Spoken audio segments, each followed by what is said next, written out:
আসসালামু আলাইকুম। সমন্বিত 7 ব্যাংকের অফিসের ক্যাশ জেনারেল আজকে পরীক্ষা অনুষ্ঠিত হয়েছে। তো আজকের এই কোশ্চেন নিয়ে আমরা চলে এসেছি। আমরা এক ঝাঁক টিচার। তো আজকে আমরা সলিউশন করব। তো আমার সাথে আছেন আমার বাম পাশে ফুজার রহমান স্যার, বাংলার টিচার, সিনিয়র মোস্ট টিচার। আমার পাশে আছে রকিবুল স্যার, ইংলিশের স্যার, ব্যাংকে ক্লাস নেয় এবং বিসিএস ক্লাস নেয়। খুবই রিনাউন্ড টিচার আমাদের। আর আমাদের অবস্যারকে আর কি বলবো, অবস্যারকে সবাই চেনে। ইনি কি বলবো, যে টিচার্স অফ টিচার্স। তো যাই হোক, তো আমরা হচ্ছে আর সময় নেব না। তো আমরা বরাবরই হচ্ছে প্রথমে বাংলা সলিউশন দেই, তারপরে ইংলিশের সলিউশন আসে, তারপর জিকে সলিউশন আসে, তারপর সবশেষে ম্যাথ চলে আসে। তো যাই হোক, আমি ম্যাথে একদম লাস্টে আসবো।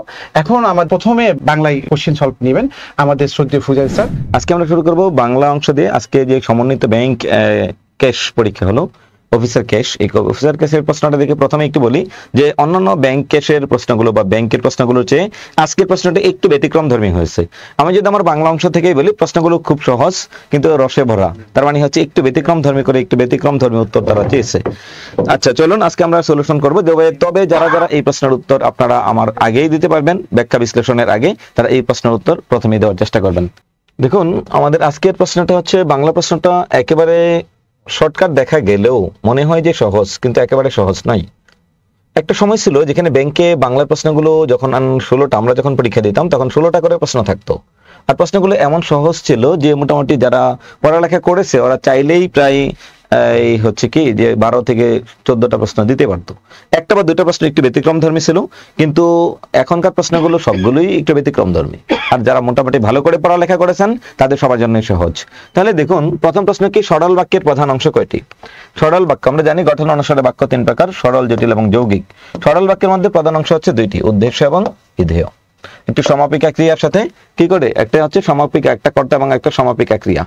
আচ্ছা এখন আসুন, বাড়ি থেকে নদী দেখা যায়, যে শব্দটা বললাম বাড়ি থেকে নদী দেখা যায়, কোন কারকে কোন বিভক্তি? বাড়ি থেকে নদী দেখা যায়। তাহলে দেখুন, বাড়ি একটা জায়গা, যদি কোনো একটা স্থির জায়গাকে বোঝাই কোনো একটা শব্দ দ্বারা, তাহলে তার নাম কোন কারক হয়? যদি স্থির জায়গাকে বোঝায়, স্থানকে বোঝায়, তাহলে অধিকরণ কারক, হতে থেকে চেয়ে পঞ্চমী বিভক্তি। তাহলে অধিকরণে আমরা দুইটা অপশন পাই, অধিকরণে পঞ্চমী, অধিকরণে সপ্তমী। তাহলে অধিকরণে সপ্তমী হবে না, কারণ বিভক্তি কোনটা আছে? অধিকরণে পঞ্চমী। তাহলে বাড়ি থেকে নদী দেখা যায়, এটা কোন কারক? অধিকরণে পঞ্চমী বিভক্তি। বাড়ি থেকে নদী দেখা যায়। এখানে দেখুন, আভরণ শব্দের অর্থ কি? আভরণ শব্দের অর্থ হচ্ছে অলংকার, যেটা অপশন 1, অপশন 2, অপশন 3 কোনোটিতে নাই। তাহলে আমাদের উত্তর গ্রহণ করতে হবে কি? ডি, যে এখানে অপশন এই 4টার মধ্যে কোনোটিতেই নেই। আমাদের এই 4টার মধ্যে কোনোটিতেই এই অপশনটি নেই। তাহলে দেখুন, বাড়ি থেকে নদী দেখা যায়, এটা আরো বহুবার প্রশ্ন আসছে। সরল বাক্যে কয়টি অংশ আছে? এটা অন্যান্য চাকরি পরীক্ষায় বহুবার আসছে। এটা যদিও ব্যাংকে আসছে, বাংলা প্রশ্নটার ক্ষেত্রে আমরা যদি বলি যে ইংলিশ বা ম্যাথটা একটু ভিন্ন থাকে, কিন্তু Bangla BCS, bank, primary, NTRC সকল চাকরি পরীক্ষা প্রায় সেম প্রশ্নই থাকে। বাংলার ক্ষেত্রে প্রায় সেম প্রশ্নই থাকে এই সব ক্ষেত্রগুলোতে। বাংলা ব্যাকরণে পদ বলতে কি বোঝায়? বাংলা ব্যাকরণে পদ বলতে কি বোঝায়? পদ বলতে, পদ মানে কি? বাক্যে ব্যবহৃত প্রত্যেকটি শব্দই পদ বা বিভক্তিযুক্ত শব্দ বা ধাতুকে বলা হয় পদ। বিভক্তিযুক্ত শব্দ বা ধাতুকে কি বলা হয়? পদ বলা হয়। বাংলা ব্যাকরণে পদ বলতে আমরা কি বুঝি? বিভক্তিযুক্ত শব্দকে বুঝি পদ। শেষ। আসো তুমি প্রভু জগৎ মাঝরে, দেখুন প্রায় প্রত্যেকটা শব্দ আমাদের বোর্ড বই থেকে নেয়া, বোর্ড বই 9 10 বোর্ড বইটা থেকে নেয়া। আসে তুমি প্রভু জগৎ মাঝরে, এই যে মাঝরে শব্দটা, শব্দের অর্থ কি? পুরো জগৎ জুড়ে। ব্যক্তি অংশ বোঝায়। ব্যক্তি মানে কি? পুরোটা স্থান জুড়ে। তার মানে জগতের মাঝে প্রভু কোথায় আছে? আসো তুমি প্রভু জগৎ মাঝরে। আসো তুমি প্রভু জগৎ মাঝরে মানে কি অর্থ বোঝাই? ব্যক্তি অর্থ বোঝাই। নিচের কোনটি পত্নী অর্থে স্ত্রীবাচক শব্দ? পত্নী মানে ওয়াইফ, অর্থাৎ বিবাহোত্তর পুরুষ বা স্ত্রীবাচক শব্দ। আয়া, এটা বিয়ের সম্পর্ক নেই। সৎমা, হ্যাঁ, ছাত্রী, দাদি, দাদার বিপরীতে দাদি, দাদার বউকে কি বলে? দাদি বলে। তাহলে এটার নাম হচ্ছে কি? বিবাহোত্তর অর্থে পুরুষ বা স্ত্রীবাচক শব্দ। বিবাহোত্তর অর্থে পুরুষ বা স্ত্রীবাচক শব্দ। আপনার কাজ হচ্ছে, আমরা এখন থেকে শুরু থেকে শেষ পর্যন্ত 100টা প্রশ্ন সলিউশন করব। আপনার কাজ হচ্ছে বসে বসে মডেল টেস্টের মতো, যদি পারেন আগে উত্তর দিবেন, যদি না পারেন স্যারা ব্যাখ্যা দিবে বা উত্তর দিবে, এরপরে আপনি নিজেই কমেন্টে উত্তরটা লেখার চেষ্টা করবেন। প্রত্যেকেই কমেন্টে উত্তরটি লেখার চেষ্টা করবেন। ডক্টর মোহাম্মদ শহীদুল্লাহ স্যার বাংলা ব্যাকরণের কয়টি অংশকে, বাংলা ব্যাকরণের পরিধিকে কয় ভাগে ভাগ করেছেন?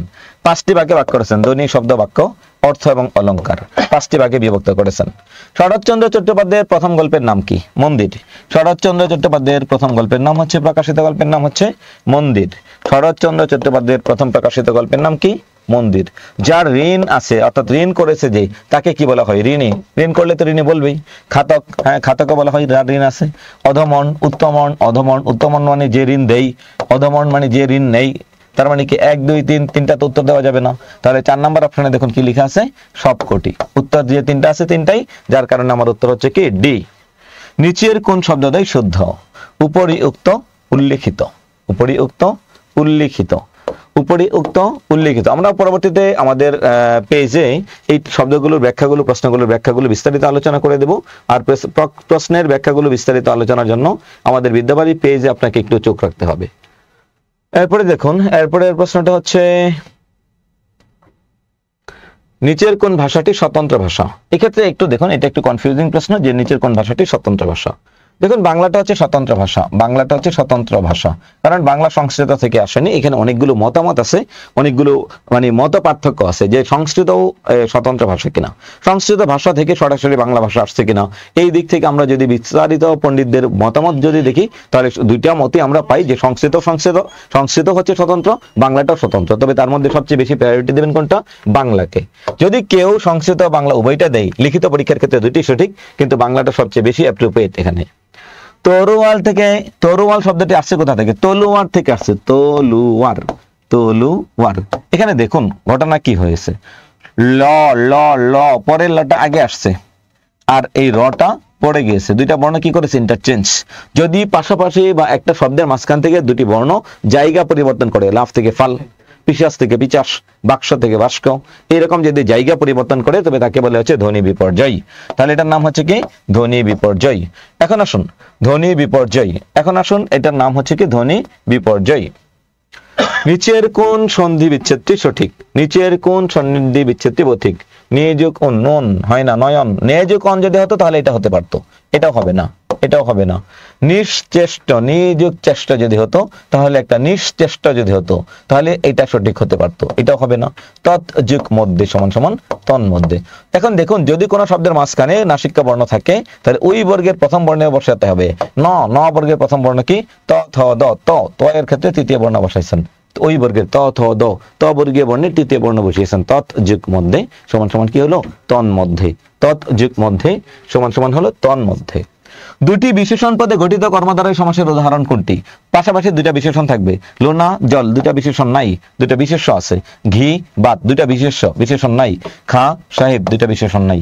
কাঁচা মিঠা, যা কাঁচা তাই মিঠা, কর্মধারয় সমাস, যা কাঁচা তাই মিঠা। তাহলে বলছে কি দুটি বিশেষণ পদে গঠিত কর্মধারয় সমাসের উদাহরণ। আমরা শুধুমাত্র পড়ি কর্মধারয় সমাস কেমনে হয়, কিন্তু এখানে একটু ঘুরিয়ে দিয়েছে। এই ক্ষেত্রে অনেকেই যদি মুখস্থ উত্তর কমন দিতে পারে ভালো, যদি একটু কনফিউজড হয়ে যায় তাহলে উত্তর দিতে গিয়ে এখানে ভুল করার সম্ভাবনা আছে। তাহলে এখানে দেখুন যা কাঁচা তাই মিঠা তাকে কি বলে?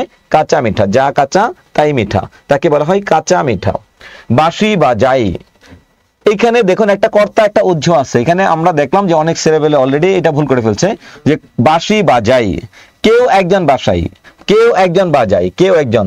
কর্মে শূন্য, রহিম বাঁশি বাজাই, জনতা বাঁশি বাজাই, পুলিশে বাঁশি বাজাই, অমুকে বাঁশি বাজাই, তমুকে বাঁশি বাজাই। এটা হচ্ছে একটা কর্তা। আর এখানে কি হবে? কি বাজাই? বাঁশি। বাজানোটা নির্ভর করে কিসের উপর? বাঁশির উপর নির্ভর করবে। বাজানোটা যেহেতু বাঁশির উপর নির্ভর করে তাই এটার নাম হচ্ছে কি? কর্ম। কে বাজাই?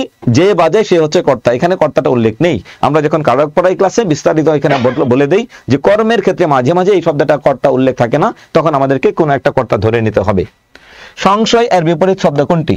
সংশয় এর বিপরীত শব্দ হচ্ছে কি? প্রত্যয়।